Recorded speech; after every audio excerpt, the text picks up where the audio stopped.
The Bible's New Testament begins with the book of Matthew. Like the three books after it, known as the Gospels, it tells of the birth, life, ministry, death, and resurrection of Jesus of Nazareth. Written in the latter half of the 1st century, many scholars and historians believe it was written by Matthew, one of the disciples of Jesus. Matthew was a tax collector in the area of Capernaum for the occupying Roman authority. Bible teacher Michael Card takes us on a journey to Israel, the land of the Bible, to explore the life, times, and words of Matthew, words that prove the identity of Jesus Christ as Messiah, and what that means to those who choose to follow him.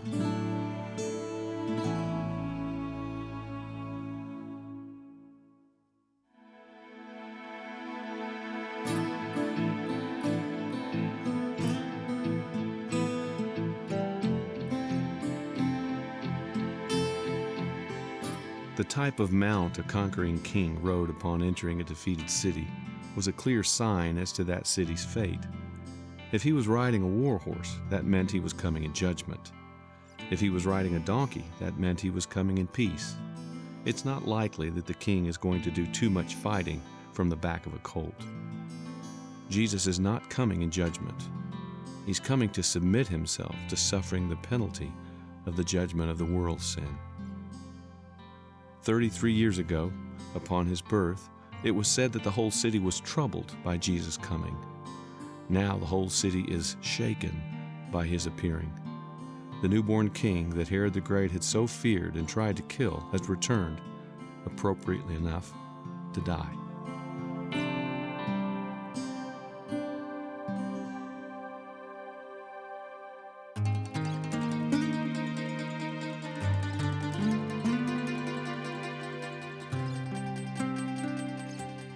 Jesus enters Jerusalem as a king. Then the Gospels tell us he goes to the temple, and he enters the temple as a prophet. The words of the prophets are on his lips, Isaiah, Jeremiah. Now, we're in the heart of the old city now, right next to the building that's traditionally the site of the upper room. So there are Christians singing upstairs, and there are Jewish believers downstairs visiting the tomb of David. So you might hear some pretty interesting music going on in the background. Jesus enters the temple, and he drives the traders from the temple, those who sell doves, those who exchange money. It's the bookend of his ministry. In John 2, he does it the first time, and then in the synoptics, Matthew, Mark, and Luke, he does it the second time. It's the bookends of his ministry. But only Matthew tells us that after he's done, the children are singing Hosanna, and the lame and the blind are coming to Jesus. And if you're not listening closely, you're going to miss it. It's the new reality versus the old orthodoxy. The old orthodoxy says only grown-ups should be in the temple. Only people who are well should be in the temple. But Jesus is bringing in a new reality, He's fulfilling the law and showing us a whole new way. And so now children sing in the temple, and people who are needy can come to Jesus there.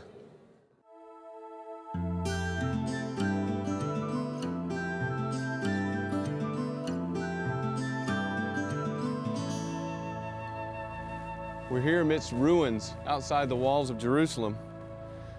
Farther down is actually part of a palace, so this is a good place to talk about a wedding feast. Now remember, it's the end of the ministry of Jesus, the last week. We call it the Passion Week. And the heat is definitely on. They've already decided that they're going to arrest Jesus, so this would be a perfect time for him to soften his rhetoric.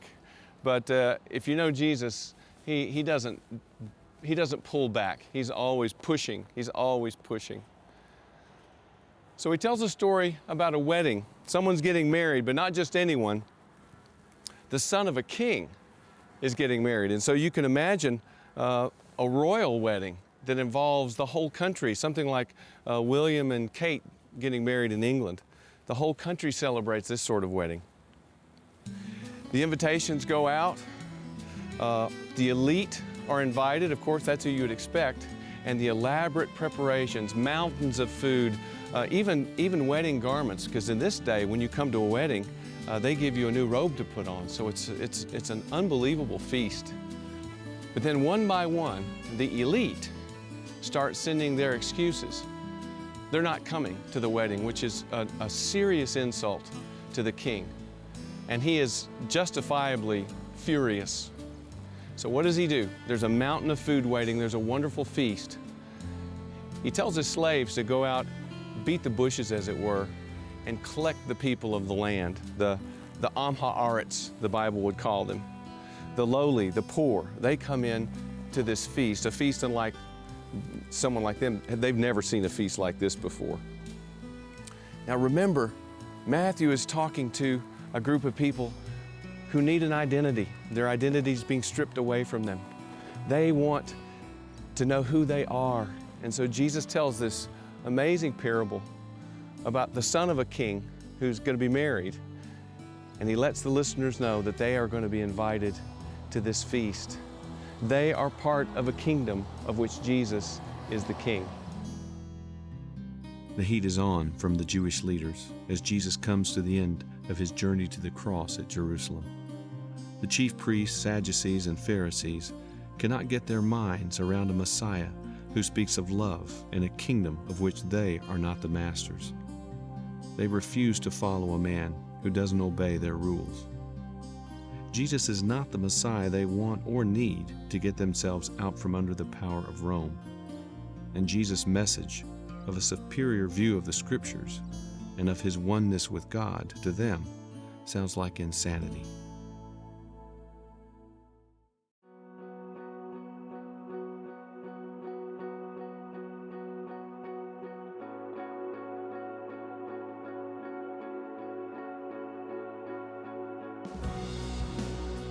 We all come from different walks of life. We all face different concerns.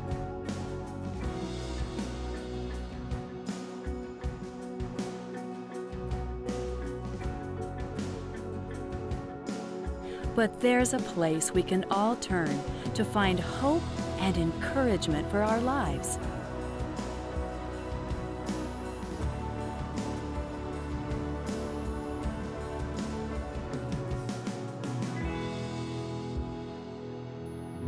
Take the time to know God with our daily bread.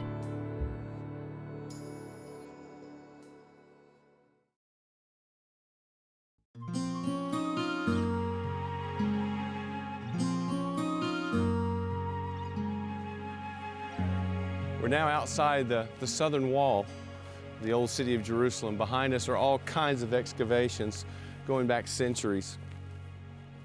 Now, once Jesus gets to Jerusalem, the Jewish authority, scribes, Pharisees, Sadducees, they're trying to get Jesus to indict himself. They would love it if he would say something amiss that they could accuse him of. And so they lay all kinds of traps for him. At this point in Matthew, three groups come together with three trick questions. The first group are the Pharisees. Now their question is, should we pay taxes to Caesar? Now this question is formulated as a trap. They don't want to know an answer. If Jesus says yes, pay taxes to Caesar, he's in trouble with the Jews. If he says no, don't pay taxes to Caesar, he's in trouble with the Romans. But Jesus is not going to fall into their trap. He asked for a coin. And he asked very specifically whose image and whose inscription. The image is Tiberius, he's the emperor. But the inscription says, Kaisar Soter, Caesar is our Savior. Showing them this inscription, Jesus says, render to Caesar what is Caesar's, and to God what is God's. They have no response to that. The next group that comes up are the Sadducees, who don't believe in the resurrection, by the way. And they pose a ridiculous situation to Jesus. A man who dies, and his brother's wife, he marries his brother's wife, and then that man dies, he marries the same woman, and that man dies. It's a cyclical problem. 7 brothers are actually married to this one woman. It's a ridiculous situation. But the question is, in the resurrection, whose wife will she be? The Sadducees, who don't even believe in the resurrection, are asking Jesus this trick question. And Jesus' response is very simple. Marriage is a non-issue in the kingdom. People aren't going to be married in the kingdom, so it's a non-issue. And then he jabs back at the Sadducees. Have you not read? He quotes the Bible to them. The final trick comes from a scribe, a single scribe.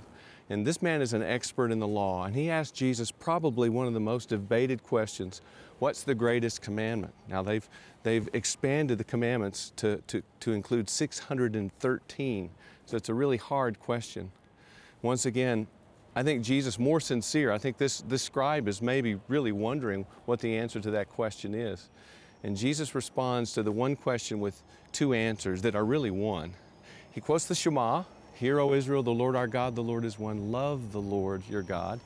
That's the most important commandment. But then second, and also the most important commandment from Leviticus is love your neighbor. Love God, love your neighbor. It's a two-part yet single answer to the question.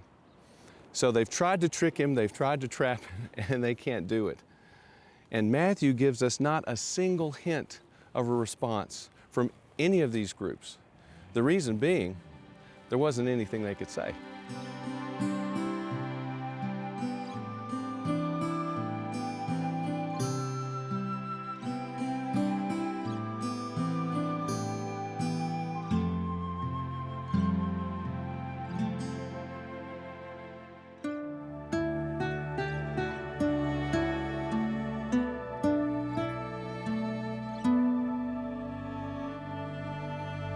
By now, you get the feeling that Jesus has had just about enough.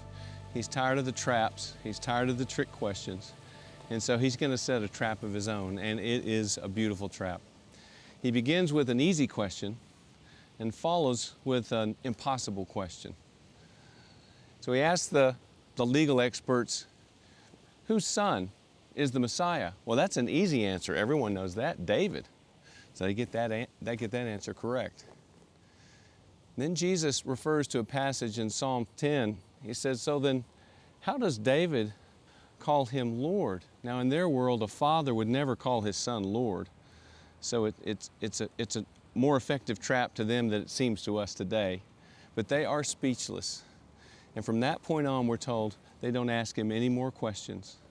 That last question of Jesus hangs there in the air, unanswered and unanswerable.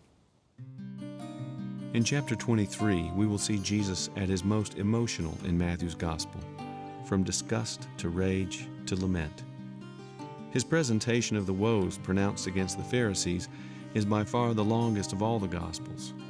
His portrayal of both what was commendable and far more what was worthy of contempt helps us understand the life situation of Matthew's first hearers, who often experienced persecution at the hands of Pharisaic leaders. Throughout the ministry, Jesus has consistently spoken of the upside-down nature of the kingdom, where the least are the greatest and the last are first. Now Jesus reiterates that the servant is the greatest. That, it appears, is the only title his followers should ever covet. The time is short. This, of all his teachings, the disciples must hear and understand. If they exalt themselves, like the Pharisees, they will be humbled. If they humble themselves, as they have seen Jesus consistently do for the last 3 years, they will someday be exalted.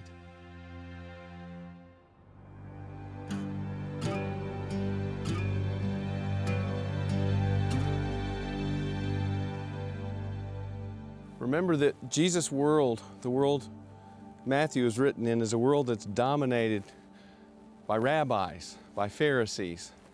And only in Matthew will Jesus actually tell his listeners, do what the Pharisees tell you to do. He'll also say, but don't do as they do, because they live inconsistent lives. At the end of this fifth block of his teaching, Jesus pronounces what we call the woes against the Pharisees. And this is as emotional as Jesus gets in the Gospel of Matthew. By the end of the passage in verse 33, he's name-calling. He's calling them brood of vipers, which is a name that his cousin John the Baptist, used. He's furious. He says that the Pharisees lock the doors to the kingdom. Jesus gave his disciples keys to unlock the doors. He's furious that they formulate ridiculous oaths.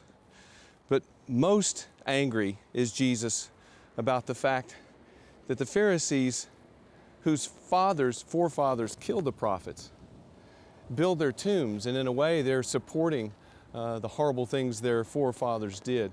This mention of the killing of the prophets really sets Jesus off.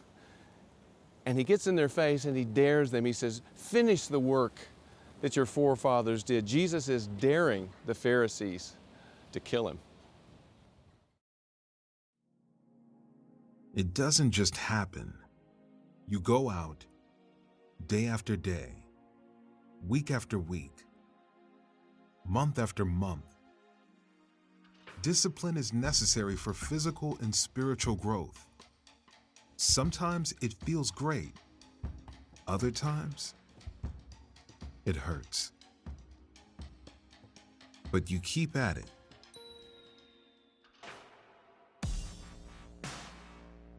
It takes time. And you make it a priority. It might not be easy, but it's worth it.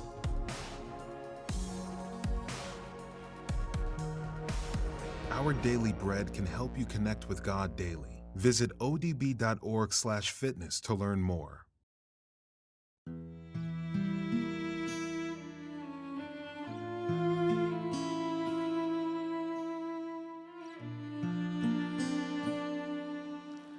We've come now to the end of the public ministry of Jesus.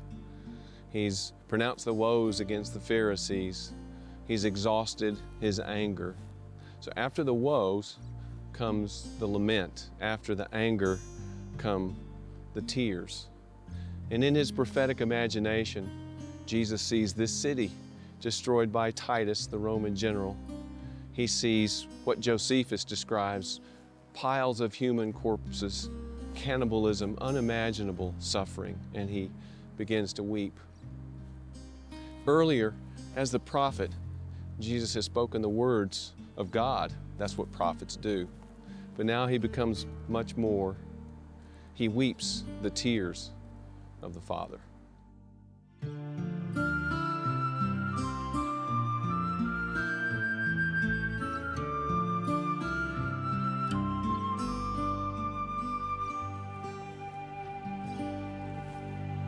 See these uneven steps, a long step, short step, long step. Some of these back here are the original steps that went up into the temple. And they're staggered on purpose this way so that you can't simply run up into the steps or run up into the temple on these steps. You have to thoughtfully and slowly make your way. As Jesus and the disciples were leaving the temple, perhaps right down these actual steps, there's just been an emotional time. He's pronounced the woes against the Pharisees. He's been calling them broods of vipers. He's lamented the destruction of the temple. Very emotional time. And the disciples do what friends often do. They try to distract Jesus. They try to make small talk. And they point out to Jesus the massive stones as if he's never seen them before. But Jesus' mood is still dark. He makes an amazing statement. He says, you see these stones? Not one stone is going to be left on top of another. To the disciples, it sounded like the end of the world. And so they asked two questions, and this is very important, two separate questions to which Jesus will give two separate answers. The first question is, when will these things happen? That is, when will these stones be torn down? And the second question is, what will be the signs of your coming? Two questions. Now Jesus gives two separate answers. His first answer is going to describe the destruction of Jerusalem in 70 AD, when Titus will literally tear every one of the stones down and throw them over the wall. Jesus is describing something you can run away from. Pray that your flight won't be in winter, he says. Very concrete answers to the first question, when will these things happen? And then he shifts his tone. He starts talking apocalyptic. The moon turns to blood, the sun won't shine. And he describes something that you can't run away from, something that's going to involve the whole world. And the disciples are hearing this and taking this all in. They were just making small talk. I guess they didn't know what they were getting themselves into. The way the discussion ends is, when are these things going to happen? How are we going to know? And Jesus closes this disturbing session by saying, no one knows. Not even the Son. Only the Father knows when these things are going to take place. And so the way to be ready is not to be looking for signs the way so many people do. The way to be ready is to be found serving when He comes back.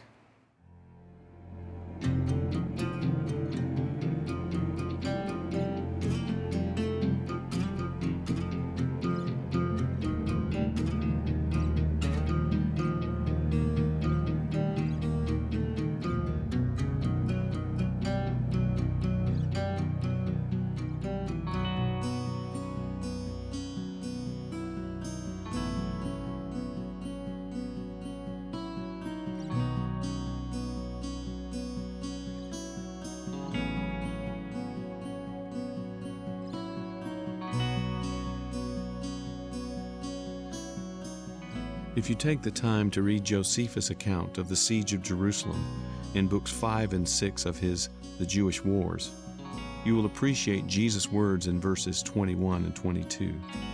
To the Jewish mind, the destruction of Jerusalem was the most devastating event in the history of the world.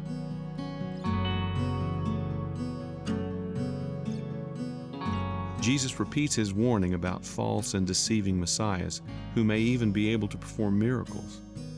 No matter what they hear, they are not to listen to the lies. Jesus will not appear in the desert nor in the inner rooms. When he does return, there will be no question. It will be a cataclysmic event that everyone will behold like lightning moving across the sky.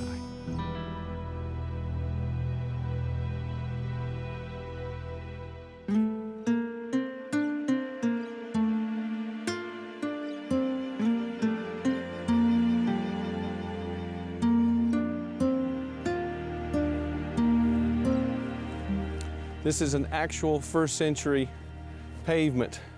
It used to be about 70 feet underground. When the archaeologists dug down, they found these enormous stones, the actual stones from Herod's temple. Jesus said, not one stone will be left on top of the other, and here they are. It's an incredible thing to see. And we're coming to the final teaching of Jesus. From this point on, Gethsemane happens and the arrest and the crucifixion, and things move very quickly. So virtually the last lesson Jesus teaches his disciples has to do with separating the sheep and the goats. And this was an ancient idea. The sheep can sleep outside at night because they have their wool coats, but the goats have to be put inside because they can't stand it being cold.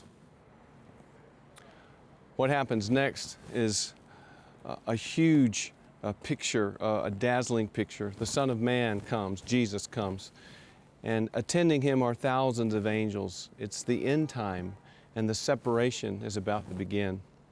But it's not what anyone might have expected, because what Jesus does on the throne, he begins reciting a lyrical poem. It might have even been a song. I was hungry, you fed me. I was thirsty, you gave me something to drink, and on it goes. I was a stranger, you visited me. It ends up, I was in prison, and you came to me. This is what he sings, I think in a major key, to the sheep. But what I find most fascinating is the sheep are confused.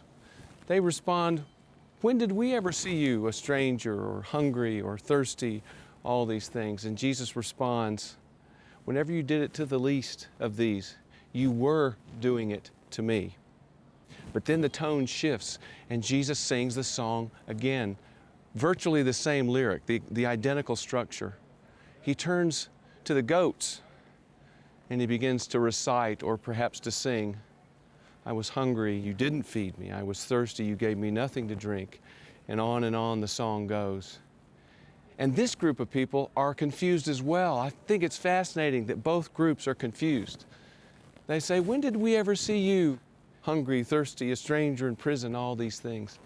And Jesus responds, when you didn't do these things to my brothers, You neglected to do them to me. It becomes the basis for the separation of the sheep and the goats. I find it fascinating that both groups had no idea what was going on. The group that is ushered into heaven had no idea that it was Jesus they were feeding in the distressing disguise of the poor. But most horrifying, those who are cast out neglected the poor, they neglected the prisoner, they neglected the stranger, and they didn't realize all the while that it was Jesus they were neglecting.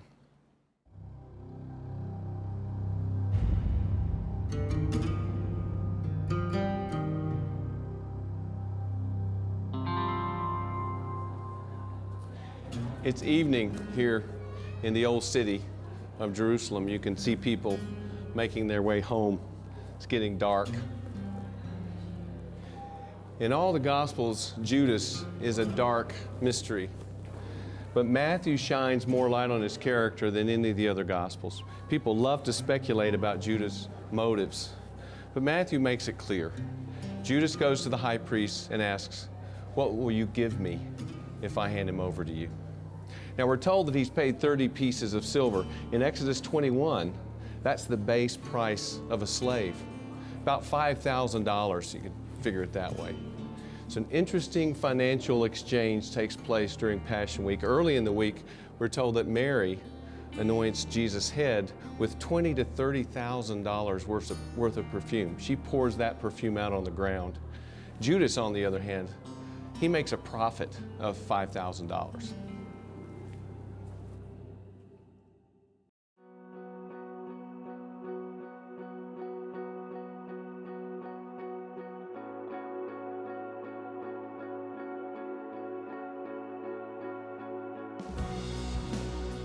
We all come from different walks of life. We all face different concerns.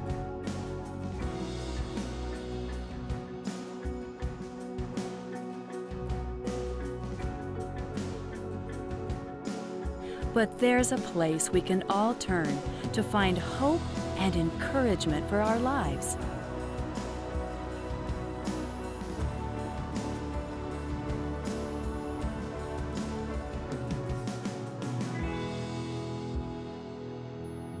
Take the time to know God with our daily bread.